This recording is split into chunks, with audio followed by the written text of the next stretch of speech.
Imagine you're about to compete in a sprinting race, and you're eager to give it your all. You're prepared to sprint as fast as you can, but are you truly ready to perform at your best? Today, I will inform you about the crucial aspects of sprinting that often get overlooked, proper warm-up, cool-down, and stretching techniques, and explain why they are essential for every sprinter. First, I'll discuss the importance of warm-ups. Then, I'm going to talk about the importance of cooling down. In the end, I'm going to go over the basic role of stretching for sprinting. Let's start with the importance of warming up, for any exercise in particular. Warming up does numerous things that will help your body prepare for any strenuous activity. When you warm up, your body level increases. Your body temperature levels increase. This can be useful for chilly activities that might cause injury if your muscles are cold. In addition, it causes blood vessels to expand. This will lead for more oxygen being supplied throughout the body. The blood also releases more oxygen needed for the entire workout. Your muscles contract more easily when they are warmer, as well as having your joints loosen up.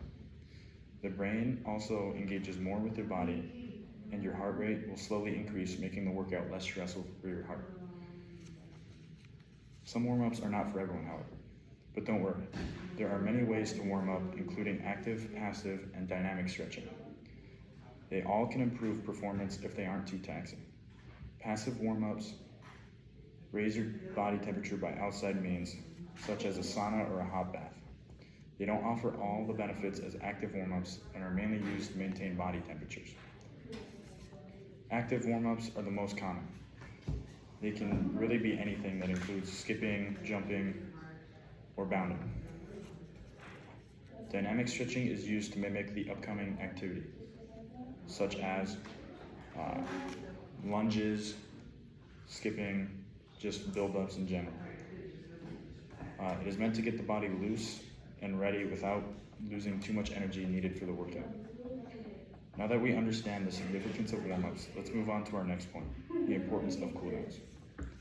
Cooldowns are just as important as warm-ups. After you exercise, your heart rate will still be through the roof, and your body temp will be higher, and your vessels are still expanding. Now, if you were to stop too quickly without a cooldown, you could pass out or even throw up. Performing a cooldown often will help gradually decrease your temperature, heart rate, and vessels down to pre-exercise levels.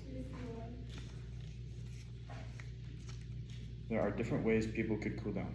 The easiest is to run for a couple minutes until your heart rate goes down. An alternative way is to static stretch, such as 90-90 pigeon stretches or anything like that. There are numerous stretches for you to choose from. You want to hold about each stretch for 10 to 30 seconds and do it on both sides. You never want to bounce on your cooldown because it could lead to serious injuries in your feet.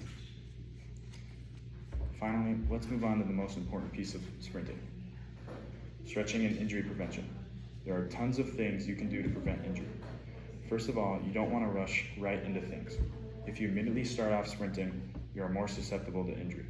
You must have a plan and follow it closely. Give your muscles enough energy or enough recovery time from the end of your workout. You also have to make sure you give your body enough required nutrients to maintain the energy during the workout.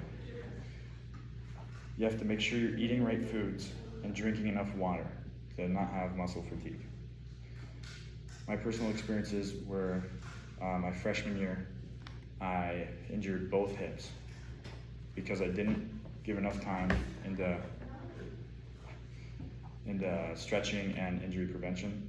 So I lost out on some of my season for that. Sophomore year, I got a little bit better at stretching and injury prevention and warm-ups and cool-downs.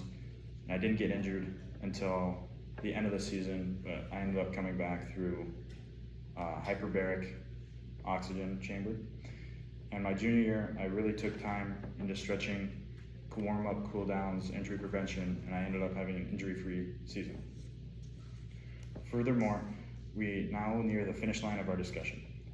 In conclusion, it is important to remember that the journey to maximum performance doesn't begin at the starting line, but rather the warm-up, cool-down, and prevention techniques we undertake. Today, we explored the importance of warm-ups, cooldowns, and injury protection, and said why they are essential. So as you pursue your sprinting goals, remember that success begins well before the starting line, and incorporate these practices into your routine is the key to reaching your full potential in the world of sprinting.